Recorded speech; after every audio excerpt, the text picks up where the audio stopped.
I only have one desire. The ultimate desire is to make our country completely independent, our people completely free. All compatriots have food to eat, clothes to wear, anyone can study. Ho Chi Minh. I'm Walter Cronkite. Today, the 20th century presents its regular feature, Man of the Month. This month, while diplomats traveled and statesmen pondered, a frail man with a wispy beard in the drab, dug-in city of Hanoi held many of the answers to President Johnson's worldwide peace offensive.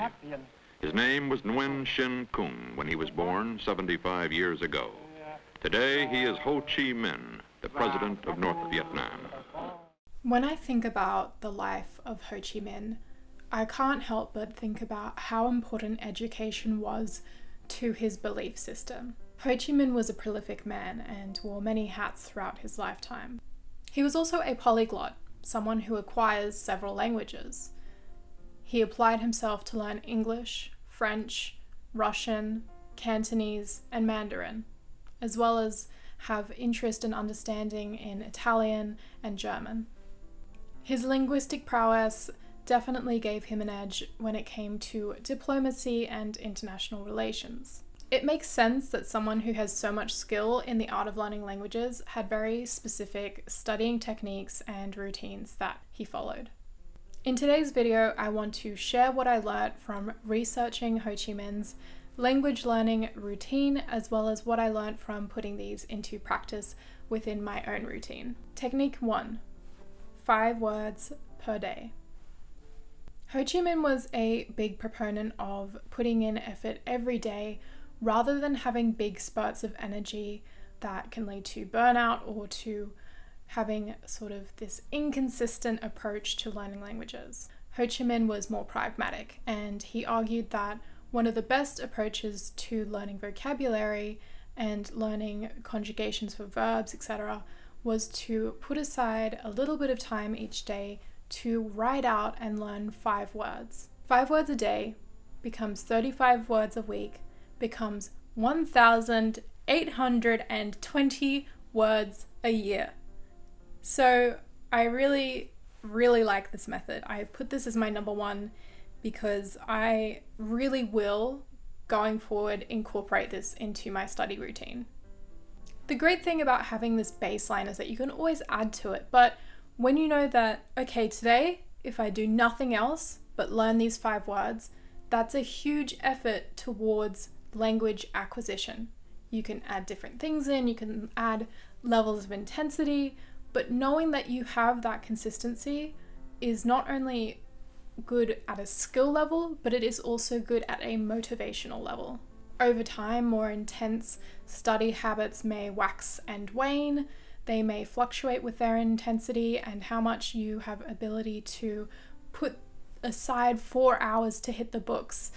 Whereas if you just make sure you have that little bit of time each day, it is so efficient. A little really does go a long way. Technique number 2, community involvement and activism.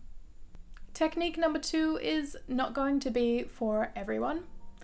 I'm already aware that this video may put some people on the offside, but I am trying to give an open-minded approach to both history here as well as language learning and what we can learn from all kinds of places. At the end of the day, we all know that exposure is the best way to learn a language. Nothing beats cultural, social, and linguistic immersion. Throughout my time making this video, I went to more and more community meetings and activism meetings around causes that are really important to me. All of this was in French. All of this with French speakers or people who have learnt French. Obviously, for privacy reasons, I'm not going to be going into any details about the activities that I did, but I think it's really important to note that when you're listening to what people are saying about issues that are close to their heart in depth and really having that connection with what people in the community want, it's really such a fast way to come into the language and to understand a country and its people culturally, politically, socially. It's just such a great way to meet people as well and to form these really strong connections that ground you, especially if you're like me, living in another country. It really grounds you in that experience.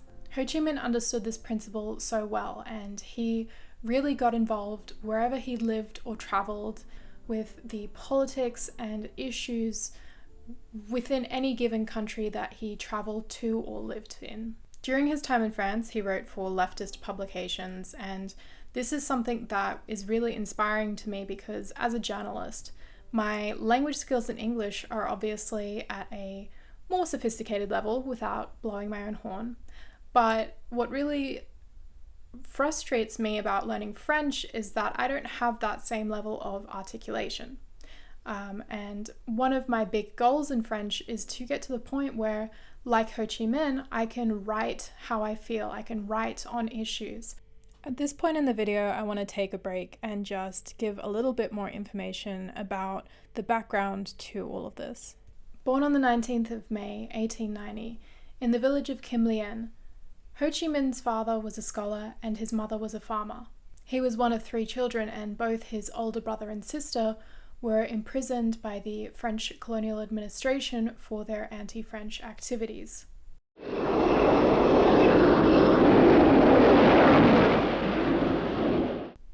Most people in the West probably know Ho Chi Minh as the leader of North Vietnam until his death in 1969. He was a key figure during the Vietnam War that is known in Vietnam as the American War or the Resistance War against America. Though what is less known is his origins and how he came to embody the fight for Vietnam's independence. In 1911, at the age of 21, he left to work on a French steamship liner as a kitchen hand. Over the next 3 decades, he traveled from Europe to the Soviet Union and throughout China.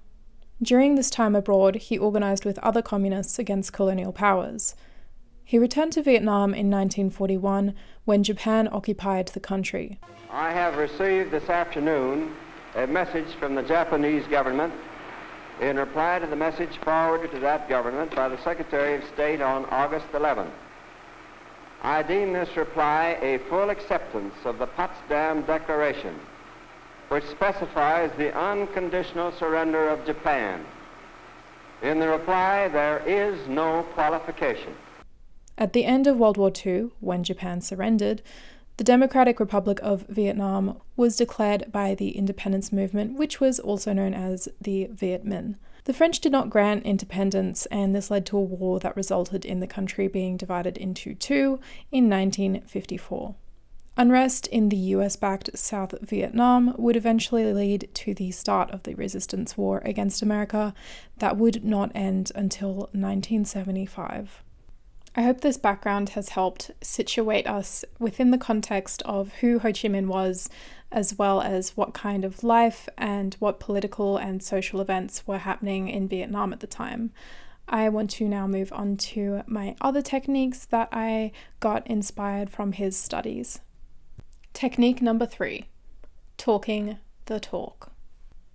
When it came to speaking his target languages, Ho Chi Minh was certainly not a shrinking violet. Ho Chi Minh was very self-aware in studying languages and very keen to put into practice what he had learned from all of his hard work studying. Apparently, he even corrected interpreters when he was speaking in Russian, which I found was really funny. So I made a real effort to talk about grammar and vocabulary with my friends in French. I was at the pub the other day and I was sitting with one of my French friends. We were discussing the vocabulary around the room, so we were talking about the words for dartboard, for kegs, the nuance between what a bar stool is versus other stools.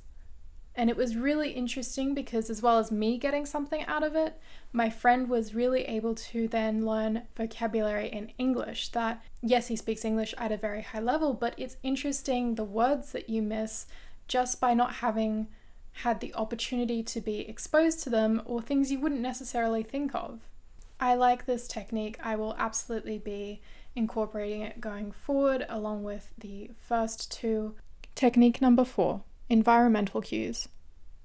Although I really like the first 3 techniques that I tried, I don't know whether I will say the same for technique number 4. which is daily reminders.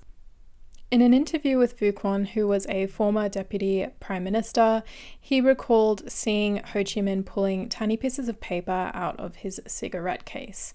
On these pieces of paper, there were words written in Ho Chi Minh's target language at the time, which was Russian, and each time he took out a cigarette, he would copy these words. For the purpose of this video, and because I don't smoke, I taped up little pieces of paper with words around my apartment to try and have daily environmental prompts to help me recall words. I know this isn't a one-to-one of his technique, but I still wanted to emulate the core of what he was getting at, which is having daily reminders. I know that this is controversial for some people because in the language learning community, I know people really like to use post-its to cover their home in pieces of paper, reminding them of vocabulary and whatnot, but to be honest, I found this technique more annoying than anything, and I will not be using this one going forward. At the end of the day, I honestly just took those words of vocabulary that I was trying to memorize with putting labels on them into my study book, and I put them as part of my 5 words per day. I found that I remembered them much more easily by just writing them down and doing them as a part of my set vocabulary. So 3 out of 4 techniques get my seal of approval, and this has been such an interesting experience. I definitely am keen to do more videos where I follow routines from people who've tried to learn other languages, historical figures, celebrities, specifically, I guess, celebrities who have experience with French, though I'm open-minded to just any celebrity or historical figure who was prolific with language learning. Let me know in the comments what you think about these techniques in this video, as well as who you might like to see in a future video. And don't forget to like, comment, and subscribe. I am across socials. I've got Blue Sky that I never use. Go follow me on Instagram because that's where I post all of my aesthetic photos of my life in France, as well as post some shorter content, reels, that kind of thing. Goodbye for now.